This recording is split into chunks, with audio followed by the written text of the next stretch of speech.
नमस्कार, मैं राजीव। देहरादून नगर निकाय चुनाव का बिगुल फूंका जा चुका है। वार्ड टू वार्ड जाकर मैं एक एक प्रत्याशियों से आपको मिलवा रहा हूं और जानने का कोशिश कर रहा हूं कि कौन प्रत्याशी आपके लिए बेहतर है। मैं अभी मौजूद हूं वार्ड नंबर 48 में ना। जी हाँ। प्रदीप नवानी जी के साथ, एक ऐसे शख्सियत जो राजनीतिक जीवन में चुनाव जब नहीं लड़ते थे तब भी अपने समाज के लिए, सोसाइटी के लिए, वार्ड के लिए अपना सर्वस्व न्यौछावर करने वाले और दिन रात बिना थके हारे रुके जनता के लिए समर्पित रहे प्रदीप नवानी जी के साथ मैं बैठा हुआ हूं। स्वागत है प्रदीप नवानी। नमस्कार भाई साहब। वार्ड की 48 की देवतुल्य जनता को नमस्कार, प्रणाम मेरी तरफ से। एक बात बताइए, मैं आपसे मिला तो बहुत प्रभावित हुआ। आप इंडिपेंडेंट लड़ रहे हैं, आपके मन में भय नहीं है कि कैसे लड़ पाऊंगा? नहीं नहीं, बिल्कुल भय नहीं है, क्योंकि लगभग 30 सालों से मेरा राजनीतिक कैरियर रहा है। 30 सालों से लगभग जब हम डीएवी कॉलेज में पढ़ते थे तो लगभग 12वीं के बाद हम जब गए डीएवी कॉलेज में तो छात्र संघ के चुनाव से मेरा सक्रियता बढ़ गई थी। एवीपी पे से थे, मैं एवीपी में रहा, वहाँ पे मंत्री रहा मैं। उसके बाद हमने चुनाव लड़ाया। जो निवर्तमान हमारे मेयर साहब हैं सौरभ थपलियाल जी, उनके सानिध्य में उस टाइम मुझे बहुत अच्छा मौका मिला उनके साथ रहने का। उनका संयोजक रहा मैं और उनको प्रचार प्रसार में मैंने पहले डीएवी कॉलेज से उनको पहले महासचिव जिताया और भारी मतों से उतना मज़ा आया उनको जिताने में। इतना जोश होता था, हमारे जोश खरोश के साथ काम करते थे कि मतलब नई जवानी मतलब फूट फूट के भरी हुई थी। और उसके बाद हमने उनको पीएस जिताया, जीएस जिताया, पीएस जिताया। और उसके बाद छात्र संघ जो चुनाव होता है पूरी गढ़वा यूनिवर्सिटी का होता है, उसका जो प्रमुख होता है सबसे, उसका चुनाव जिताया। और तब से ही मतलब राजनीति में आने का वो मिला। और उसके बाद जब हमने राज्योदय हो गया था 2000 में, नवंबर में 2000 में, तो उसके लिए भी बढ़ चढ़ के हमने हिस्सा लिया था राज्य। हम जब यहाँ आ रहे थे आपके वार्ड में तो कुछ लोगों से मिला। हाँ जी। ऐसे ही पूछने का मन किया कि कौन है प्रदीप जी, कौन है नवानी जी, कैसा व्यक्तित्व के मालिक हैं, क्या कुछ करते हैं। लोग बड़ा प्रेम करते हैं आपसे। लोग बोल रहे थे कि प्रदीप भाई जीतेंगे तो हमारे सपने पूरे हो जाएंगे, क्योंकि जब वो चुनाव लड़े भी नहीं थे तो हमारे समाज के लिए ये किया, वो किया, इधर कैमरे लगा दिए, उधर रोड साफ करवा दिए। तो ये सब क्या था? ये सब निस्वार्थ था। ये जब आप प्रत्याशी थे नहीं, जीते हुए नहीं थे, कोई राजनीति में कोई सफलता नहीं प्राप्त किए थे, फिर इतना समर्पण क्यों अपने वार्ड के लिए? ऐसा है, बचपन से हैं, संस्कारी परिवार से आते हैं। और मेरे को जब ये बद्रीस कॉलोनी का उदय हुआ था, हम 1994 से यहाँ पे निवास कर रहे हैं। यहाँ पर बद्रीस कॉलोनी में कुछ नहीं हुआ करता था भाई साहब। आप लगाओ, इतने लंबे लंबे गहरे गहरे गड्ढे हुआ करते थे। मैं 10वीं क्लास में था, उत्तराखंड बना भी नहीं था। उत्तराखंड बनने के लिए भी हमने बहुत जो मतलब आज दो अभी दो, उत्तराखंड राज दो, आप विश्वास करो, नारों से मेरा आज भी वो याद आते हैं। हमने इतने जगह जगह प्रदर्शन किए। नेहरू कॉलोनी में निवास हुआ करता था। उसके बाद हमने यहाँ पे ज़मीन खरीद ली थी बद्रीस कॉलोनी के में, और मकान उस टाइम इतनी सस्ती ज़मीन हुआ करती थी और यहाँ पे खेत हुआ करते थे। सजाया सवारा इस बद्रीस कॉलोनी को हमने। यही लोग बोल रहे थे। हाँ, आप विश्वास नहीं करोगे, इतनी गहरी गहरी रोड थी, बरसात आती थी, इतने बड़े बड़े गड्ढे होते थे, ट्रक ट्रैक्टर जाते थे, इतने बड़े बड़े गड्ढे होते थे, उन गड्ढों में साइकिलों में जाना। और बड़ा इतना अभाव वाला जीवन, ना रोड थी, ना लाइट थी, ना पानी थी, कोई व्यवस्था नहीं थी यहाँ पर। और ये इतनी व्यवस्था हमने लोगों ने प्रयास किए, इस कॉलोनी के लोगों ने प्रयास किए, हमारे माननीय अध्यक्ष जी ने प्रयास किए, हमारे बुजुर्ग जो आज हो चुके हैं 80-85 साल 90 साल की अवस्था में, उन लोगों ने इतना बढ़ चढ़ के सहयोग किया। इतना हम लोग बाल्यावस्था थे, उनसे सीखते थे, कि यार हमारे पिताजी, हमारे बुजुर्ग, हमारे अंकल जी, हमारे पड़ोसी, हमारे संतराम मुनियाल जी और हमारे दिनेश चंद काला जी और हमारे उपेंद्र कुरेती जी और तमाम जो लोग, मैं इनका नाम नहीं अभी जहन में नहीं आ रहा, इतने इतने सौ लोग थे। हमारे दौलत राम सेमवाल जी, इतने लोग थे, इतने बहुत मेहनती लोग थे। उन्होंने बेचारा किस तरीके से इस कॉलोनी को बनाया, सजाया, संवारा। और आज देख रही आप कितना चारों तरफ चंडीगढ़ जैसे रोड हैं हमारी कॉलोनी में, 30-30, 35-35 फीट की रोड हैं।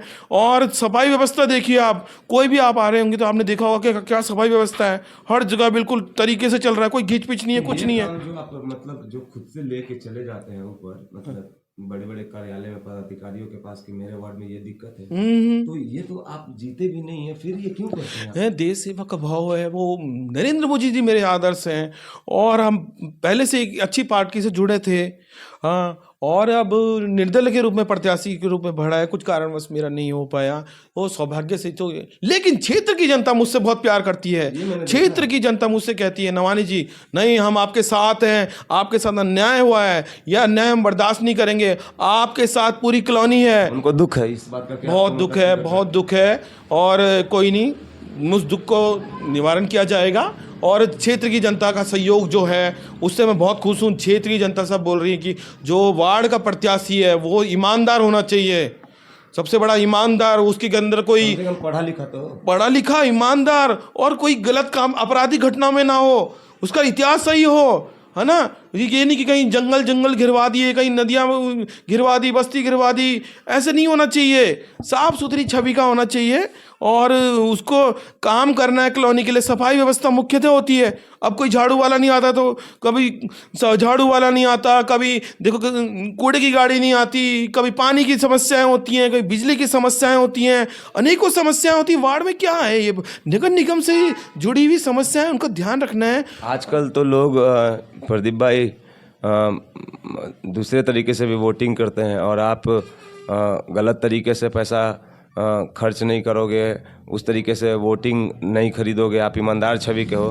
तो क्या लगता है जनता सपोर्ट करेगी? नहीं, मैं पहले से आदर्शों से साथ चला हूँ, बचपन से हम ऐसे परिवार से रहे हैं जहाँ सांस्कृतिक परिवार से रहे हैं, आज भी हमारी पृष्ठभूमि उस प्रकार की है।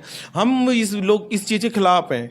हम जो है हमारा काम पे हमेशा ध्यान रहता है और मुख्यतः जब भी देखा, अभी मैंने डीएम साहब के द्वारा जहाँ पे 2 कैमरे लगवाए हैं, मुख्य जहाँ पे इतना कूड़ा गिरा करता था, किसी टाइम पे इतनी गंदी व्यवस्था थी। लोग जब हम सुबह सुबह बच्चों को स्कूल छोड़ना जाया करते थे, सारी कॉलोनी के लोग बोलते थे छी छी बदबू करके नाक में दबा के घूमते थे। अरे मेरे को बड़ा दयनीय स्थिति लगी। और कूड़े की सब आपने ठीक करवाया? ये 2 कैमरे लगवाए वहाँ पर, 2 कैमरे लगाए वहाँ पर। डीएम साहब ने बोला यार कैमरे कहाँ लगते हैं, कैमरे की व्यवस्था तो आपकी समिति के माध्यम से होना चाहिए, किसी उसके माध्यम से, आप लोग खुद पैसा कलेक्ट करें। मैंने कहा नहीं है डीएम साहब, ये तो सामाजिक कार्य है, कोई अपने घर पे थोड़ी नहीं लग रहा है। उसके लिए लड़ाई लड़ी, 4 बार डीएम साहब के पास गया, नगर आयुक्त के पास गया, 3-4 बार नगर आयुक्त के पास गया। वहाँ पे मतलब आप जाते हैं, आप लगाओ, जब मैं डीएम कार्यालय में बैठा था 4-4 5-5 घंटे बैठा रहता, सिर्फ अपना काम धाम छोड़ के, कि यहाँ पर अपने वार्ड के लिए, व्यवस्था के लिए, वो अपने वार्ड के लिए कि मेरा वार्ड स्वच्छ रहे।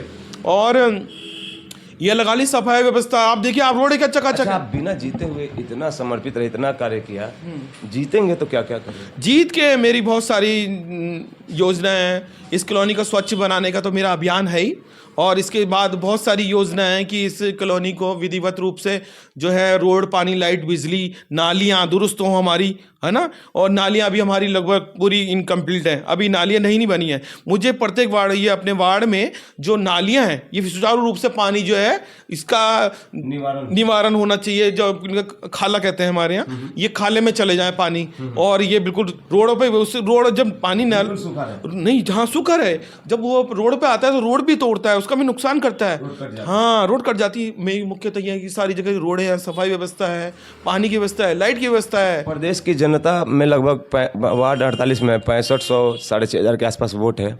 प्रदीप नवानी जी को कितना लोग सपोर्ट करेंगे? मेरे को तो लग रहा है मैक्सिमम सपोर्ट मेरे को ही जाएगा, मैक्सिमम मेरे को सपोर्ट है, क्योंकि जितने भूतपूर्व मैंने देखे हैं, किसी का भी कार्यकाल से लोग संतुष्ट नहीं है। नहीं संतुष्ट नहीं है, बिल्कुल नहीं संतुष्ट नहीं है। कैसे? ये आप कैसे?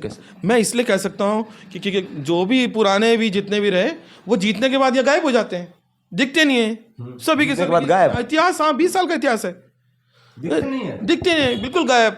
बस उनको चुनाव तक सीमित रहते हैं, चुनाव के बाद बिल्कुल गायब। तो आप जीतने के बाद जनता के बीच में? बिल्कुल जनता के बीच में 24 घंटे चौकीदार के रूप में काम करूंगा। ये प्रदीप नवानी की जवान है। आप अपने प्रदेश की जनता से, वार्ड की जनता से क्या कहना चाहेंगे? वार्ड की जनता से बोलता हूँ, आपका बच्चा हूँ, आपका सेवक हूँ, चौकीदार हूँ आपका, और 24 घंटे आपकी सेवाओं के लिए समर्पित रहूँगा। और जो भी आप आदेश देंगे, जो भी काम जनता के होंगे, वार्ड से संबंधित, नगर निगम से संबंधित जो भी काम होंगे, अपने से समाज के हित में जो भी काम, सामाजिक कार्य होते हैं, उस पर बढ़ चढ़कर पूरा काम किया जाएगा, सहयोग दिया जाएगा सबको। ये थे हमारे साथ प्रदीप नवानी जी, वार्ड नंबर 48 से, जो कि चुनाव लड़े नहीं, कभी इंडिपेंडेंट लड़ रहे हैं। कोशिश किया था कहीं से टिकट के लिए, फिर भी नहीं मिला, लेकिन हिम्मत नहीं हारे और शेर की तरह दहाड़ते हुए इंडिपेंडेंट लड़ने के लिए फैसला लिया। अब वार्ड 48 की जनता इनके बारे में बखूबी जानती है और चुनाव नहीं जीतने के बावजूद भी इन्होंने अपने वार्ड के लिए बहुत सारा योगदान दिया। तो हमारे साथ जुड़ के आपको कैसा लगा? बहुत अच्छा लगा मुझे, आप इतने जुझारू पत्रकार जो हमें मिले आज, और काफ़ी अच्छा है, जनता का सहयोग मिल रहा है, बहुत अच्छा। सब वार्ड में काफ़ी लोग बोल रहे हैं कि नवानी जी आपसे सब प्रत्याशी नहीं देखा जो इतना जुझारू है, कर्मठ है, काम करने वाला है, 24 पढ़ा घंटे लिखा। समर्पित है। डीएवी कॉलेज से पढ़ाई हुई है, उसके बाद भी अध्ययन रहा है, लॉ में भी एडमिशन लिया था, किसी कारणवश स्थिति इस प्रकार से रही कि पूरा नहीं हो पाया, और मतलब उसके बाद भी मैंने डीएमएलटी करा है, लेबोरेटरी टेक्नोलॉजी का डिप्लोमा किया है। पढ़ाई अभी से कुछ क्षण बाद प्रदीप नवानी जी आपके दरवाजे तक दस्तक देंगे। सुनिएगा इनके बातों को। मैं राजीव, वार्ड नंबर 48 से देहरादून नगर निकाय चुनाव को संबोधित कर रहा हूँ। मिलते हैं कहीं और, तब तक के लिए हमें दीजिए इजाज़त। Thank you.